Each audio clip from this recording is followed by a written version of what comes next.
We're born in the moonlight. Ain't no fair to say. Can't breathe in the sunlight. Hello beautifuls, this is Aromie here and welcome back to Changeling. We are here on a car ride with Allie, trying to tell her about everything that happened this morning and that Danny overheard, which isn't really good. Yeah, that would be frustrating. I imagine you'd have to put an end to singing in the shower. It's Dad that sings in the shower anyway. She laughed, but it faded quickly to be replaced by a look of worry. Are you okay? Yeah, it really wasn't that big a deal. Okay, good. It wasn't anything I wasn't already used to anyway.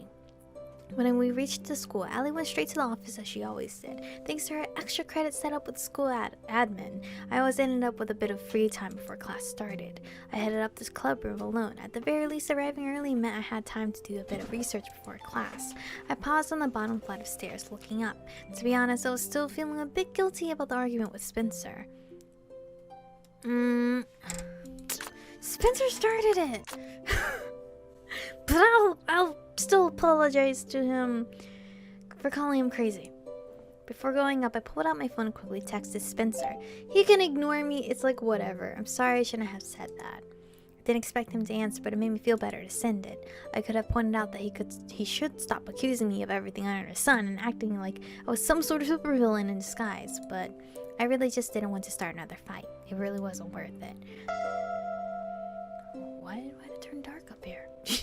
The real truth of the matter was that Spencer wasn't wrong in anything he said about the club being weird, or that maybe being in it made me weird. Oh, I guess you went up the stairs? I don't know. His reason for it, for thinking it probably weren't too, wait, what? His reasons for thinking it probably weren't far off either. That's what made trying to cover it up all the more frustrating. I was just gaslighting him to keep the secret, and that at least was definitely not fair. But I didn't know what else to do. It would have been nice to be able to talk to him about it normally, tell him the truth. Before I could even think of doing that, Allie wanted to try to figure out if he might also be a cryptic of some kind. But with Spencer, she wanted to take a really delicate approach. Understandably so. She said she wouldn't have time to gently poke around regarding him until after Samian? I don't know. Which began on sundown of the 31st, still over a week away. So for the time being, I had to do my best to keep calm and not arouse suspicion. Not that I was doing a great job there. I paused at the top of the stairs, looking down the long hallway, dark and abandoned as usual. I almost never saw anyone up past the 3rd floor except after school. The emptiness always made it feel 10 times creepier, or the way my footsteps would echo back to me as if there was someone behind me, or the way some of the side hallways were so dark. I walked quietly to the club room, trying to not pay attention to any of it. Oh! How'd you beat me here, Danny? To my surprise, Danny was sitting on the sofa when I entered. He's so cute! He smiled as soon as he saw me. Wait, how did he... Allie and I left first, and I'd come straight upstairs. Hey there. Hi? I wasn't expecting to see you here. Usually the only people I could expect to see in the morning were William or Ewan, rarely Mark. Well, I do spend at least a little time up here, you know, sometimes. Not usually in the mornings, though. Besides, how did you even get here before me? Long story? I made a face at him. It couldn't be that long of a story. I can leave if you'd rather be alone. I just came up because I didn't have much else to do. No, it's not that I want you to leave. I just didn't expect to see you. But don't you have football practice or something? Actually, I quit the team the week you arrived. What? Why? He did? I'd heard he was practically indispensable. The star, the captain, whatever. But why? Why would you do that? He smiled at me incredulously. What? But it quickly faded. Actually, it was getting a little hard to conceal that I'm not really human. Oh, I wasn't sure what to say to that. I am a lot stronger and faster than a normal human. I've been trying to restrain myself so it's not noticeable, but it just isn't easy to keep that up for a long time. He shrugged and smiled slightly as if it was no big deal, but I didn't think it could have been a shrug and move on sort of decision. Not just because it probably entailed saying goodbye to some impressive scholarships. Besides, he loved sports. Everyone around school always talked about how talented he was. I wanted to retrieve the books I used for research. Maybe it was just me, but I felt like he was struggling to keep the smile on his face. I wasn't sure what to say. Oh, shit. Choices. I love choices, but I also hate them, because then it's like, please don't pick a bad one. Did something specific happen recently? Can you get that book for me? No, what? You can talk to me about it if you want to. Yeah, I think this is maybe the better choice. I can't say that I know exactly how you feel, but you can talk to me about it if you want to. Danny smiled sweetly. Thanks, that means a lot, though there's not really much to talk about. Eventually, people start noticing your performance is way above average, and they start asking questions that I can't answer to anyone's satisfaction. I feel like they're probably gonna like, hey, do you use steroids? Is that why you're so fast? Or something like that. But I mean, just asking questions. I hate rumors. Having people doubt me or whisper behind my back just makes being part of the team stressful. Not just for me, it puts stress on everyone. What kind of rumors? Let's just say that when people start questioning if maybe you're taking something, or they're wondering why an injury that should have put you out of commission for a month barely even phased you. Well, I guess that means it's time to just bow out. People were saying things like that? That's ridiculous. How could they just... I stopped myself before I descended into an angry rant. Anyone who knew Danny should know better. Heck, I barely knew him, and I knew better. I mean, there are tests for that kind of things too, right? He gave me a really sad look. Seeing him look like that was a punch in the gut. If I have to take a blood test to prove myself, then I don't see a reason to stick around. Besides, blood tests don't always stop rumors. But if it meant you got to keep playing... Even if I'm not doing anything I shouldn't, being a werewolf just gives me an unfair advantage. If I passed a drug test, I'd still feel like I was deceiving everyone. That's not fair. You shouldn't have to feel guilty just for being you. Everyone has advantages and disadvantages based on who they are. You're no different. I am different though. That's the problem. To be honest, I think it's better for everyone this way. If people start questioning one person on the team, they eventually start questioning everyone on the team. No one else should have to deal with the fallout of me not being human. So he quit because he was worried about everyone else. I mean, he seems like that type of guy that he would take all the blame so that no one else would. A guy after her heart. But he looked really upset about it.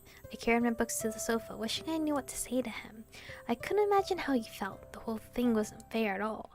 So, what were you really doing this morning before Spencer found you? I was helping a little mushroom guy. He watched me spread my books out on the coffee table, then picked one to start leafing through. Oh, there was just some little creature caught in the fence, some type of fae, I think. Danny gave me a look. Gave me that look. The one that Allie kept giving me when I mentioned seeing something weird. You didn't try to touch it, did you? Well, it was stuck, so Didn't Allie tell you not to interact with them if you don't know what they are? I don't always do as I'm told. I've noticed.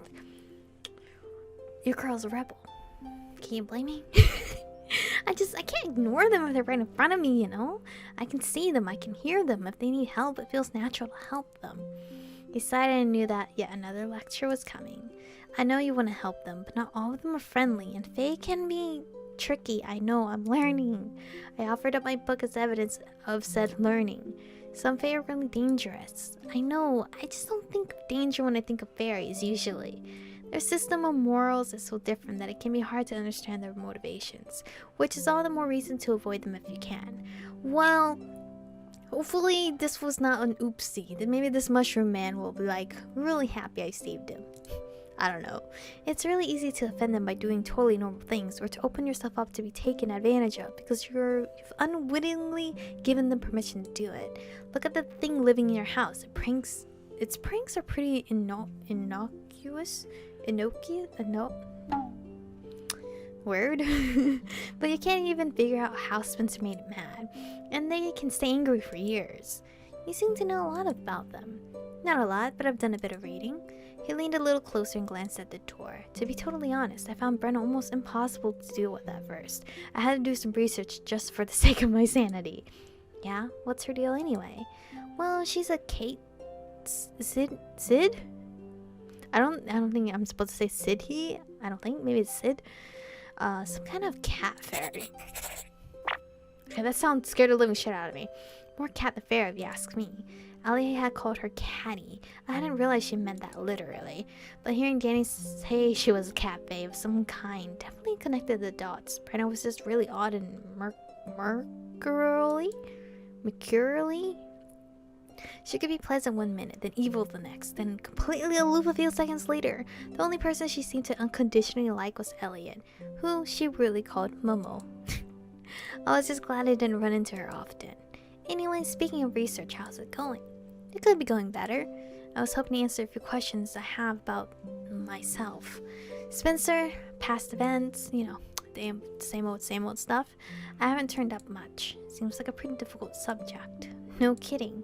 There's not much on Fae who are raised human, and some of the things I've come across, Crimvilles, Changelings, and other things don't really seem to apply.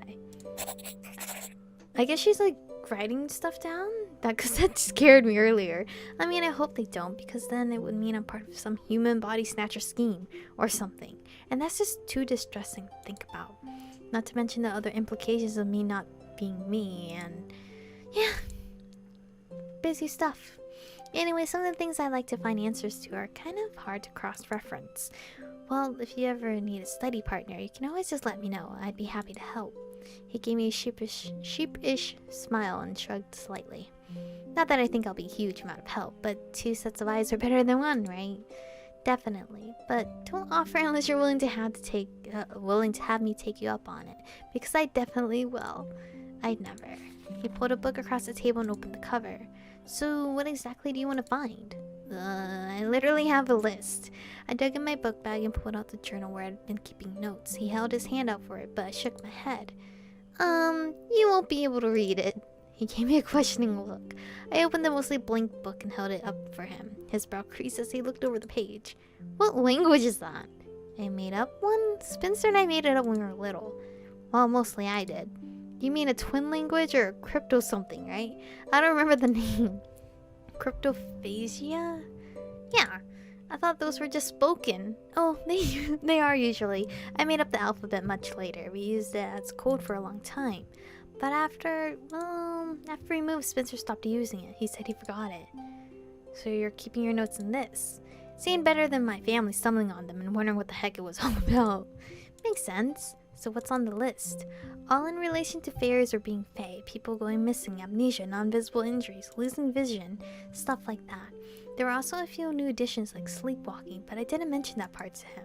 So everything on the list is related to that thing 5 years ago, isn't it? I mean, she was sleepwalking 5 years ago. Why didn't you write that in there anyway? Ding ding ding. That's kind of been my starting point. So you're assuming that incident is related to you being fae. Ali was the one who suggested it, really. I wasn't sure I believed it at first, but the more I think about it, the more it makes sense. You've heard the rumors, right? I mean, I see fae as well, so maybe I am fae. I don't know. Well, I mean, the first few days they were circulating quite a lot. People were talking about you going missing for 2 weeks and seeing a murder in the woods or something. I asked Ali about it. I didn't know whether to be glad he was interested enough in me to ask Ali, or upset that was the thing he asked about. Is that why your brother's like that? Basically, yeah. He went through a lot during the time. He was honestly never really the same. No one knows what happened to him that day. His version of events changed a bit over time. Initially, he said he was attacked by monsters, and, well, that I was one of them. And when no one believed him, he changed his story and said he couldn't remember. I don't think that's true, and you can see, he's still pretty angry and suspicious of me.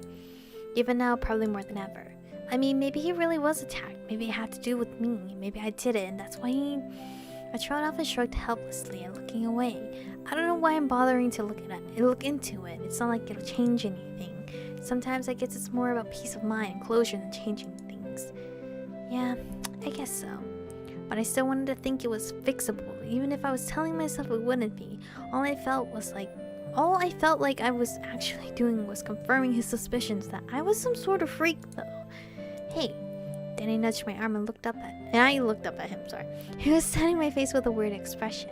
It felt like all I was doing lately was worrying about things and making everyone else worry about me. I'll definitely help you with your research, okay? Though, for now, class is starting up soon. Want to walk to Lit with me? Sure, I'd love to. I think I'll just read a bit longer. You go on ahead and clean up. No, it's magical books to clean himself up, right? Well, I don't think it works in this club room area, but sure, I'd love to. I smiled hesitantly. Sure, I'd love to. We're going to the same place anyway. I guess it would be weird to just not go together.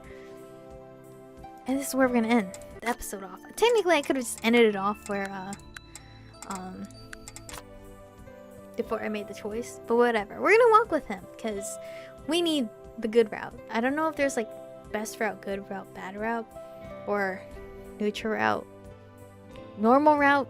I don't know. Everyone names it differently. But, first episode with Danny. He says, sweet as can be.